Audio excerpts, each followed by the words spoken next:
Matthew Moore's MM Studio, and in this video we're going to cover 7 tips to get better results at your jointer. Number 1, make sure your fence is as square as possible.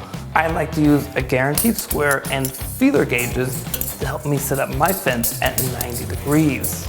Number 2, make sure the infeed and outfeed table are co-planar to each other, not just in one spot, but across the entire width of the tables. Number 3, keep your tables cleaned and waxed. This is going to allow your pieces to much more easily traverse the length of your table, and you're going to use less force to push them through, where your force really should be down over the outfeed table to make sure the pieces are nice and flat. 4, after passing a board over the cutter head, make sure that your downward pressure is on the outfeed table and not on the infeed table as you're pushing the board past the cutter head. 5, support long pieces with outfeed and infeed support as they're going over the tables. This is really important to make sure that these pieces stay nice and flat along their length. 6, use the in and out methods of marking your boards and placing them against the fence.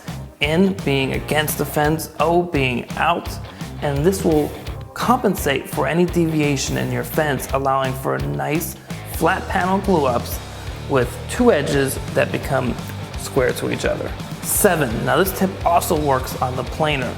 If you have straight knives, just like I do, what you want to do on that final pass is take your piece, and instead of going straight over, instead if you angle it just a little bit, you'll create a shearing cut against those straight knives, which will yield you a much cleaner surface on your final pass. Well, that's my 7th and last tip for this video to get you better results at your jointer.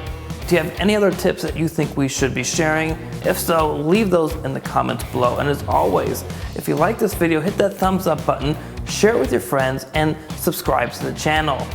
If you're watching this on Facebook, hit the like button, share your timeline, and head over to the MM Studio page and like us there as well. And as always, have a great week in your shop.